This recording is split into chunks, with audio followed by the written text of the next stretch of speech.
Hey everybody, this is Chuck with This Ohio Farmhouse. Today we're in the first week of August and I've got a project I'm going to kick off, and I thought I would share this idea with you. So we're here in front of my wife's beautiful sunflower garden. Had a lot of success with that and a lot of fun, but our regular garden didn't really do so hot. This is our asparagus over here, but look at this, it's pretty bad. We got some pepper plants put in, some tomatoes, but we really just were really late, and we had a lot of home building projects and renovations. We renovated our main bathroom, our half bathroom. We've got a sunroom that we're working on renovating. I did chicken tunnels. We redid our driveway, our front porch. It's been just kind of a year more about home projects than about gardening. And I felt guilty about that, and you know, we're coming up into the winter. I really like to have some more food that we're able to grow fresh at home on our own. And so I had the seeds already ordered, and what I'm going to try to do is do a winter garden. So maybe you didn't know that you can do this. We're up in the northern part of Ohio. I think we are like zone 6A or 6B, but you can actually harvest all year round. Now your plants won't grow a ton in the winter, but if you plan accordingly, you can actually start harvesting them throughout the winter. And some things will actually grow, but we're gonna talk about that next time. This is part one of a two-part video. This first part, I'm gonna be building cold frames. If you're not familiar with the cold frame, it's basically a box with some sort of glazing, like a window or plexiglass on the front of it. And it's like kind of like a mini greenhouse. You lay that over either a planting bed like this, or if you have a raised garden and raised beds, you can do that. What I'm gonna do is put something over close to my house so I can come out in the wintertime, don't have to walk real far, and get nice salad greens and carrots and beets, maybe even some cabbage and Brussels sprouts. So I'm gonna take you across the street. We'll talk a little bit more about that, but we're gonna jump in and I'm gonna show you how I'm building my cold frames, and maybe it will help you build a cold frame as well. Let's go. All right, we're here in the garage, my big messy garage, but I just want to show you I've got all my materials.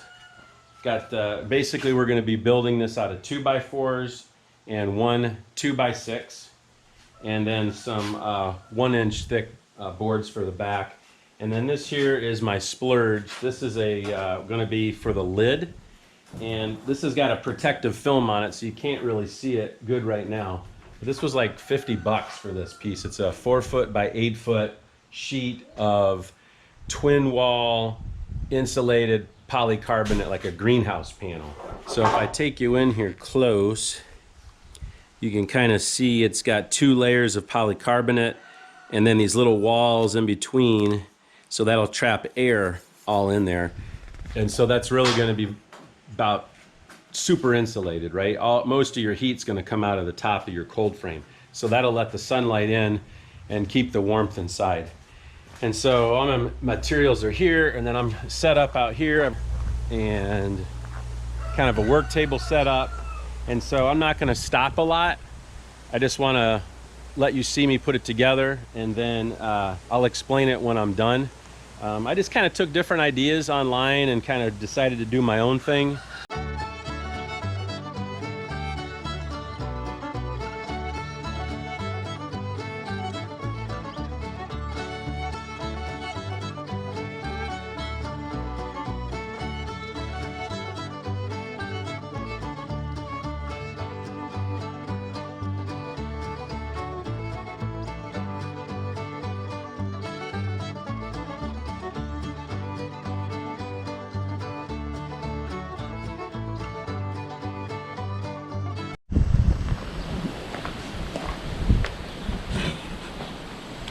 All right, let's see how these pieces fit together here. So basically, cut this at a 60 degree, and it's gonna sit right on top of this 2x4. And the front, this is the front, the low part of the cold frame.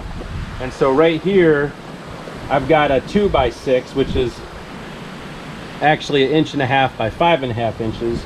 So what I did is where this came out, I just measured back to where this total dimension would be like 5.5 inches, and that's why I cut that there. And then we'll go back here and slide this in.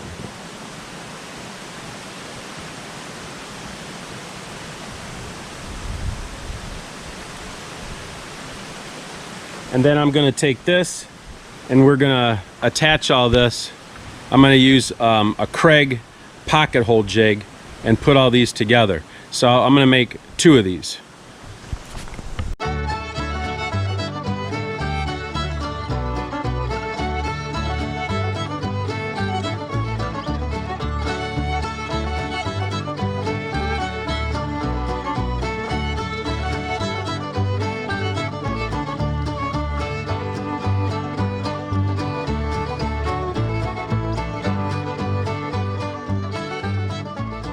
Okay, I think I've got this one down. These Craig pocket hole jigs are really handy for a lot of home improvement projects and homesteading projects. It just makes a nice tight fit that's very secure, and then you can fill this in. There's like little wood plugs or like dowel rods you can put in there, or you can fill them with like a mixture of wood glue and sawdust. But anyway, this will give you an idea then of what the ends of this are going to look like. And I'll put the dimensions and the measurements on this in the description below. So I just have to go and we'll make a second one of these, and then we're going to get started on fabricating the backside and then the top.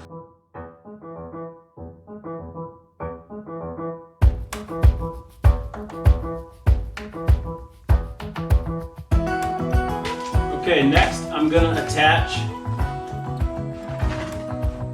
these 1-inch thick pine boards to the back, and I'm using these exterior deck screws by, I think it's called, I don't know if it's called Spax or Spaz, S-P-A-X. You don't have to do pre-drilling the way these are designed, and so it's just a star bit. So we're gonna go ahead and do this here.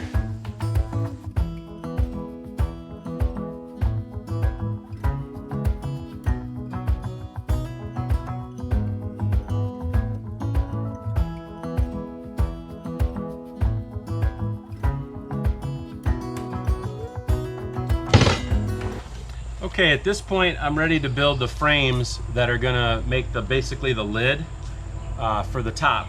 And so those are gonna be 4-foot square.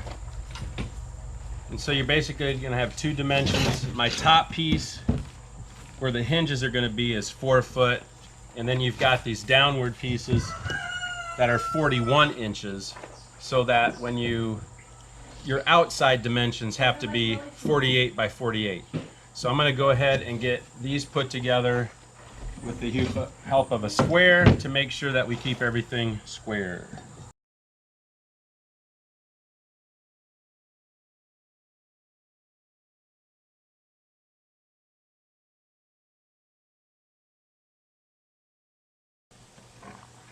But anyway, there's one down, and let's kind of go test fit it on here and see what this looks like real quick.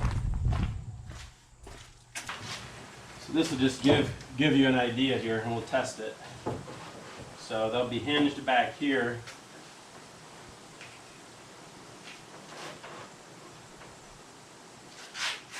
And I intentionally had a bit of an overhang down here, kind of like the eaves on a house, I thought.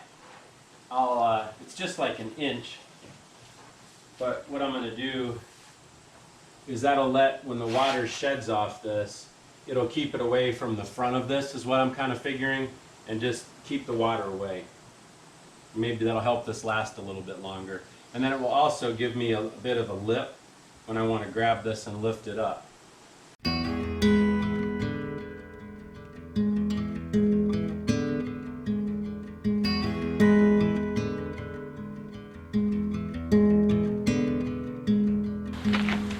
All right, I got these attached. And they work really well. Cool. Next step is to put the polycarbonate panels on the top. And There's a little bit of a hitch with one of these, and I'll explain it after I get the first polycarbonate panel on. So before I do that, if you use polycarbonate, I'm using the Tuftex brand. Be sure to follow all of their instructions because there's very specific things. You have to pre-drill the holes to allow for expansion and contraction of the material. You have to use, I recommend using the Tuftex. They're like a gasket screw that's designed specifically for the polycarbonate material. And you have to have adequate backing support. So I am going to have to do a little bit more support in here because you can only do 24 inches in either direction. So I'm going to put a cross piece in here with using 2x2 to support that. Okay, this is the part that I've been kind of dreading. Makes me a little nervous. Like I said, this multi-wall Tuftex panel, this polycarb panel, you can cut it with a circular saw. You got to have a fine-tooth blade. But this is definitely measure 3 times, cut once. And I'm notorious for messing my measurements up. So this was like a $50+ sheet. Kind of a splurge, but I wanted to do something. Thought if I'm going to do it, it's my first cold frame, I'm going to go the best. So I'm going to try to get this cut, and once it's cut, I can kind of give you the details on how we attach this to those 2 4x4 frames. So let's see how this goes.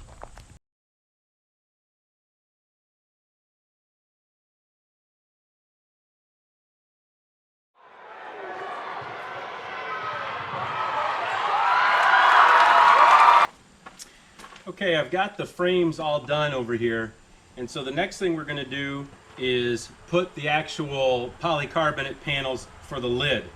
Now to do this, this is a twin wall, so that, like I showed you earlier, there's actual hollow channels that go down through this.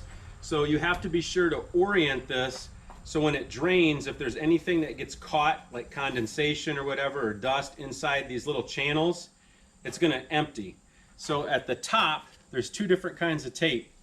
There's a solid tape that will go at the top to seal this for moisture and dust. And at the bottom, there's a perforated one that will put, like, has weep holes in it. So if dust or water do get in there, it will drain out. So we're going to put that on right now. I wanted to show this to you. I forgot to pull this off. To protect this polycarb, they've got plastic protection. The blue is where it's got UV coating on it, so this has to face up. And so when you put the tape on, you have to pull the protective film off. Next, I'm going to pre-drill the holes.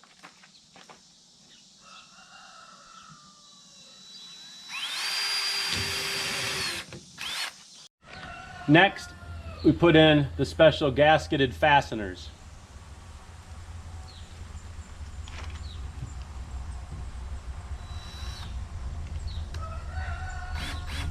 Okay, this panel's all in, and there's also a plastic polycarbonate channel that slides along the bottom and top edges.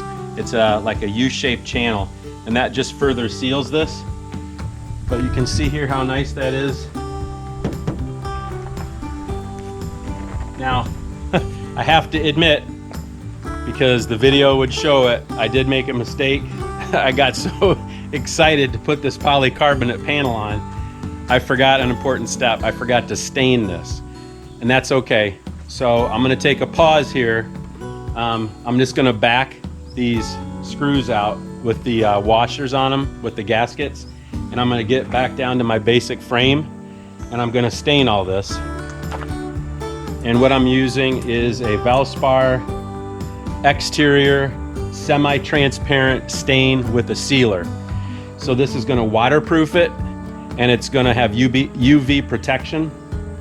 And I chose white because that's what the Tuftex company recommends, just to help reflect heat out and keep the polycarbonate panels longer lasting. So I'm gonna take this panel off. I'm not gonna waste time on the video. It's my fault. You don't need to see me do that, but I'm gonna stain this. And then when I'm done, I wanted to show you this real quick too. So I had to take this door and split it into a 2-foot wide door. The reason I did that is because I mentioned earlier, I've got some greenhouse automatic vents. So when the temperature gets like close to 80, the vent will automatically open with the piston. But the version that I got, the maximum it can lift is just about 15 pounds. And when I estimated how much this door would weigh with all the weight of the 2x4, the hardware, and the polycarb, it was over that. So I decided to go ahead, I just added 2 more hinges at the top, split this, added some 2x2s for bracing, and I'm gonna go ahead and split the panel. So it's a little bit more work, but basically I'll have this middle panel, it'll be able to lift up and vent like this when it gets hot. And then if it's not, no big deal, I just lift them both up to get access. So I'm gonna take a break, I'm gonna get this stained, I'm gonna come back, and when we return, I'll show you the finished, almost the finished. We'll see.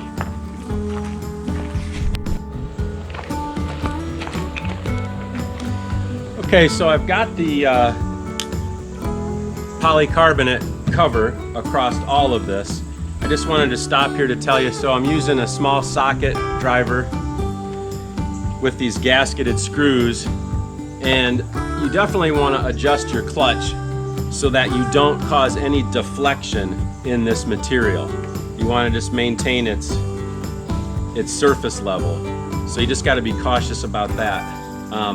What I'm going to do at this point now is I decided to screw this in place, and then I'm going to mark this and use my oscillating tool to make my cut to separate this one single panel into my split door.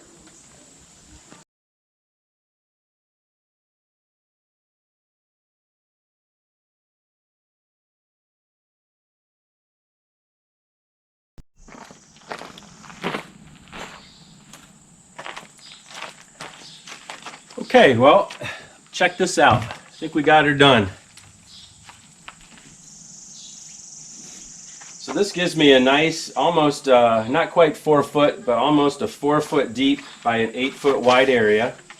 This has all been stained with the semi-transparent stain that'll help with UV and water.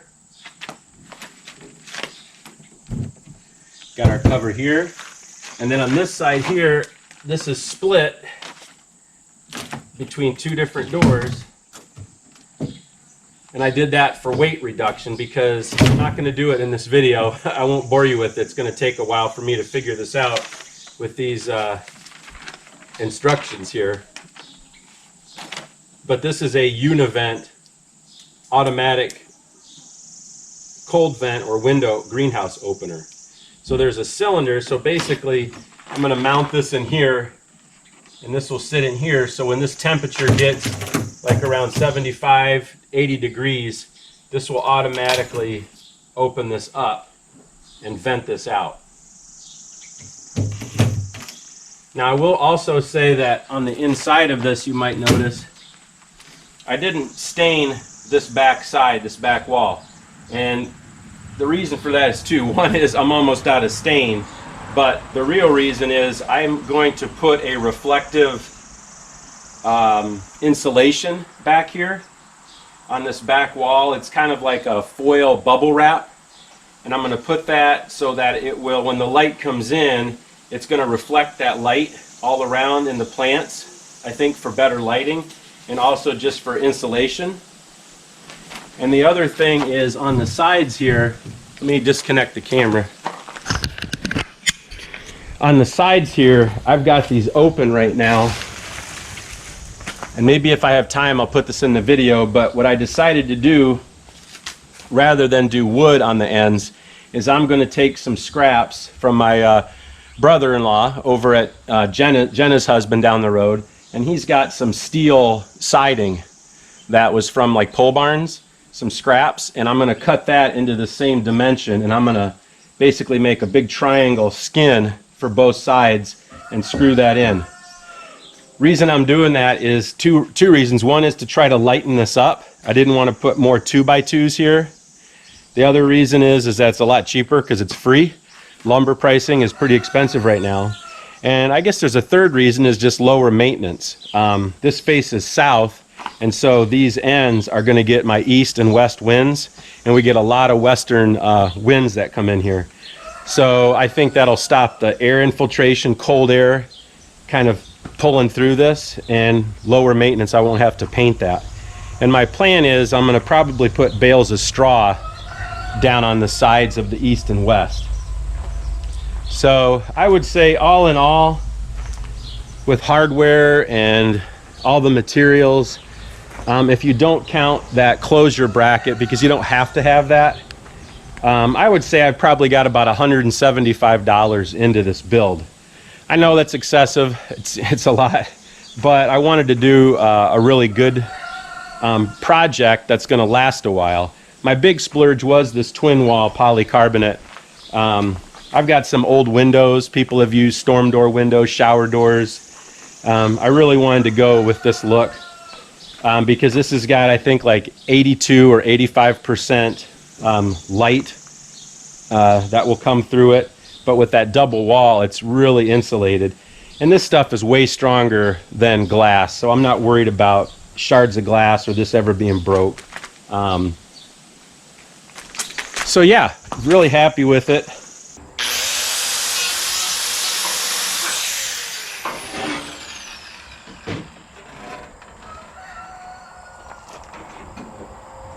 All right, and this is going to be for the sides.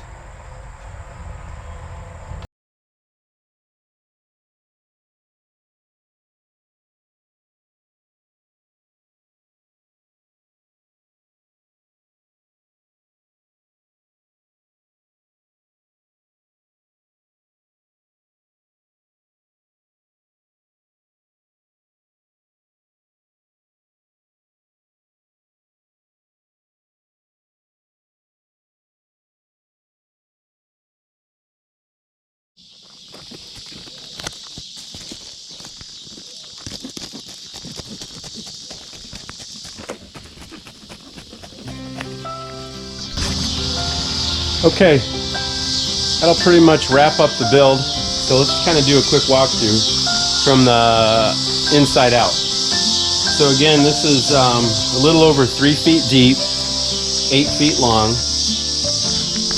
I built it with, this is all just regular 2x4. I didn't get the pressure treated, just kind of for safety. If there's any question about any leaching into the ground or anything.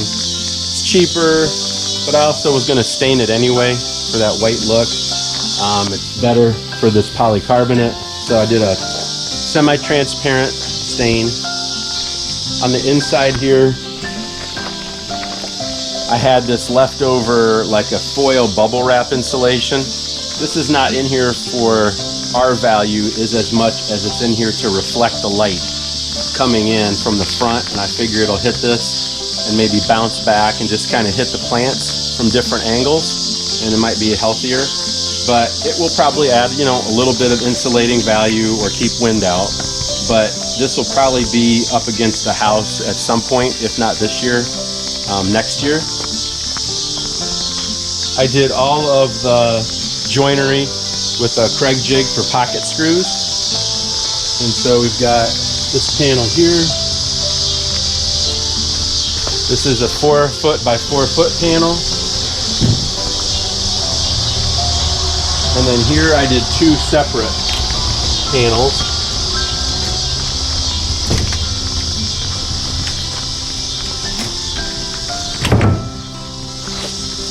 And again, I split this because eventually on this panel here, I'm going to be putting a automatic vent. And that had a 15-pound weight limit. So once I get that vent in, this will be enough just to lift this up and vent this out. That. And the front of it is a 2x6. So basically it's 6 inches at the front. I think it's about 28 inches at the back. It's a 30-degree angle. And this is like a 60 degree, so you have 30, 60, 90. Took me about 3 days to build, not full time, that's kind of part time. and that's also somebody that's very amateur. So if you've got any kind of skills and better tools, you could probably knock this out in a day or two, other than letting the stain dry. So yeah, so that's it for this first part.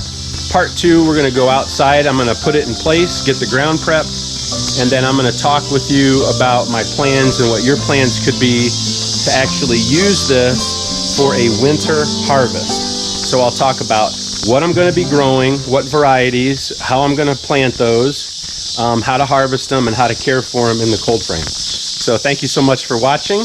That's all for this week on This Ohio Farmhouse. See you next time.